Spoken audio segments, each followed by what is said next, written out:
אנשי המדע, הארכיאולוגים, הגיאולוגים, כל אלה חברו יחד בכדי לספק לנו את ההוכחה החותכת לאמיתותו של התנ"ך. גם לספקנים שראו עד היום את התנ"ך כאגדה, הרי כרגע הם חייבים להודות שמה שהתרחש לעינינו הוא בדיוק כמתואר בספר בראשית.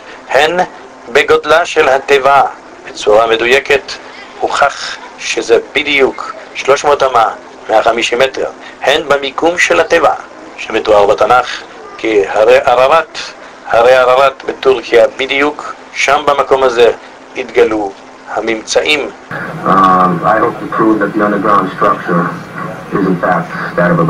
העדות ההיסטורית שמלפני אלפי שנה מתאמתת היום במעבדות, מעבדות המחקר המודרניות ביותר, עם רדארים משוכללים ביותר, עם החקירות והבדיקות המדעיות שמאשרות אחת לאחת את הנאמר בתנ"ך.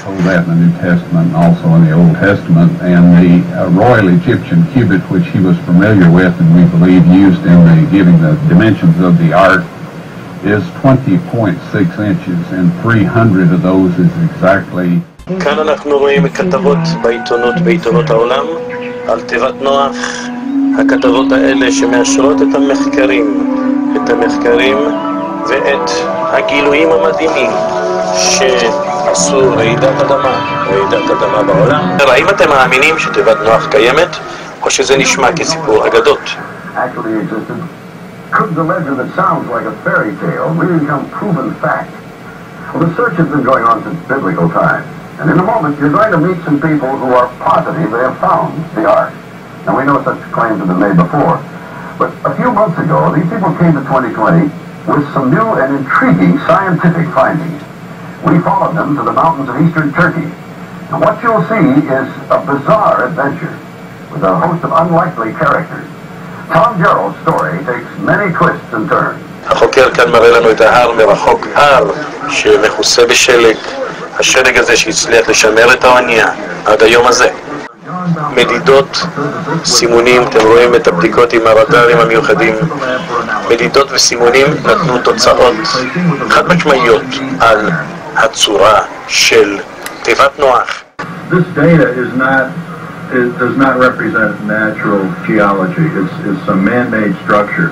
These reflections are occurring very periodic, too periodic to be random natural type interface. בפניכם מדגם שחזור של תיבת נוח, וכאן אנחנו עוברים לראות בעיניים. יש פה אתר שממשלת טורקיה הקימה בכדי שמכל העולם כולו יוכלו להגיע ולראות ולצפות בממצאים המדעיים, באימות של המידות. הגודל של התיבה הוא מדהים, בדיוק כנאמר בתנ"ך. צילומי לוויין של האמריקאים שנעשו במשך שנים על שנים למטרות צבאיות, צילמו את האזור הזה.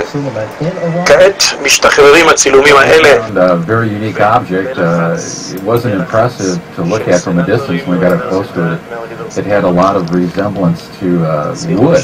It was rock, obviously, but it did look like hand-hewn beams. A man in 1943 said he saw the Ark up there, so we were just following his trail. He gave me a map, and I went up there, and I was just reporting on what he said he saw, and I don't know if it's Noah's Ark or not, but it's...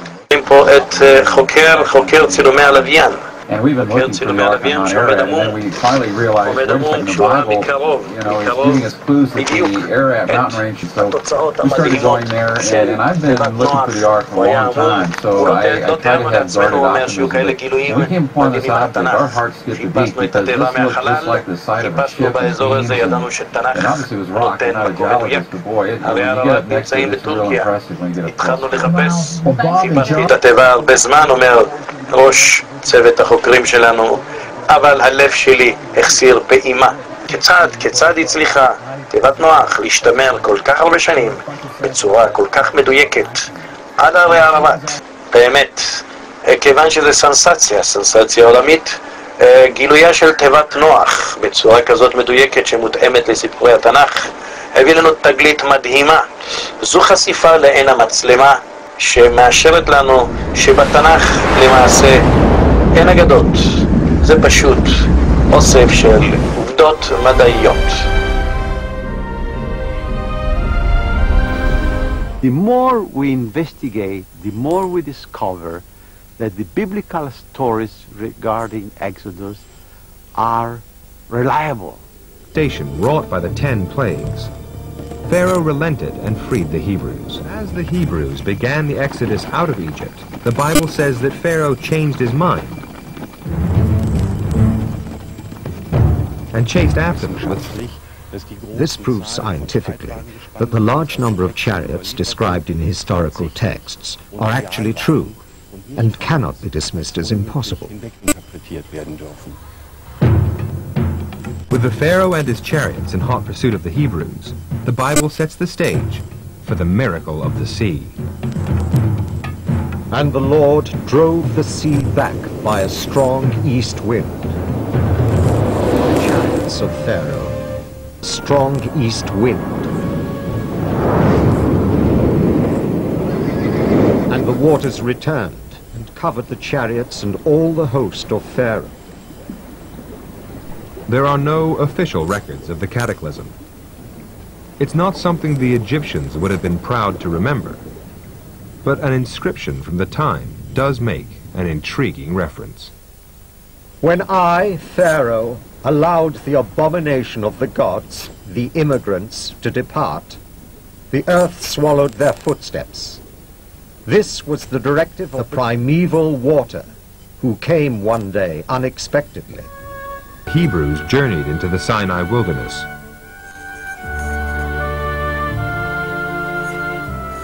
In the 3rd month, they camped at the foot of the mountain and built an altar under the hill and 12 pillars for the 12 tribes of Israel. The foot of the mountain is a place of worship, also from the same period, an altar with 12 standing stones. And the Bible says that one day Moses built an altar and 12 pillars for the 12 tribes of Israel. Now, here we have 12 pillars and an altar near a campsite at the foot of the mountain, which is, to me, almost unbelievable.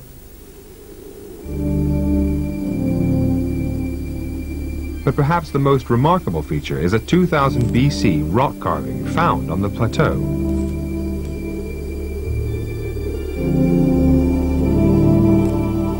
The double-arched outline of the carving is familiar.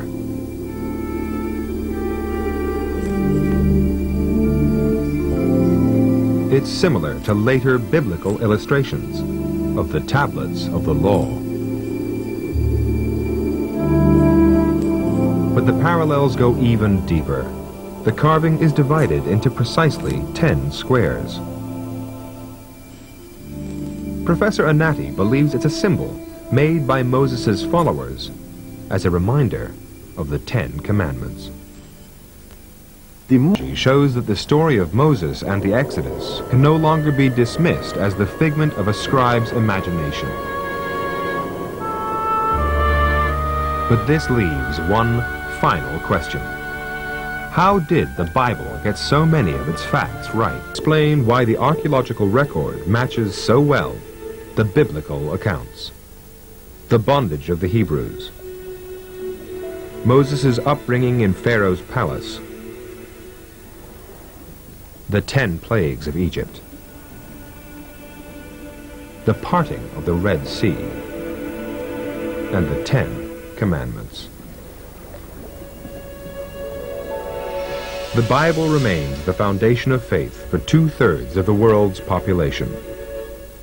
The modern age is also rediscovering it as a tool for understanding history.